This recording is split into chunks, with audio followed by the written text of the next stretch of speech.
for that. But it reads, the SEC was unable to halt the shady IPOs and conglomerations, so the market continued to rise unabated throughout the 80s. Even institutional investors and large mutual funds, increasing their dependency on program trading, began to adhere to the mantra, if a stock isn't gaining big time, find one that is. And the market crashed.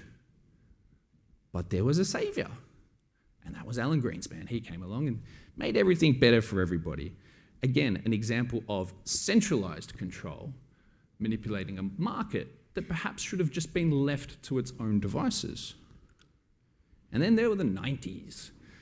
Japan is one very good example of this, where they talk about the lost decade. Well, it's ended up being the lost decades. Once a powerhouse of manufacturing. I remember when I was a kid and in Australia, because we're quite close to Asia, as you'd expect, all the rage was about learning Japanese at school. And that just didn't play out how everyone thought it would at all. And I can't speak a lick of Japanese either. So, you talk about negative rates, no growth, no outlook, no hope. If you're a person in Japan right now and you've lived through the last 30 years, it must be pretty depressing. I'd be depressed. I mean, Japan's a cool place, don't get me wrong. But economically, an absolute mess. And then there was the dot-com bubble, so, the tech wreck of the late 90s, early 2000s.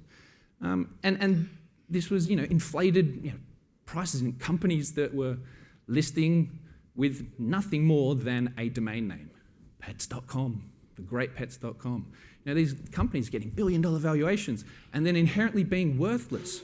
Now, the ironic thing is that there's a lot of similarities to that tech wreck and the cryptocurrency market that's happening right now in terms of ICOs or initial coin offerings, where you've got these new cryptocurrencies that are launching to market every single day in, day out. New cryptocurrencies trying to create wealth from nothing. And some of them are inherently worthless. So again, I'll be talking more about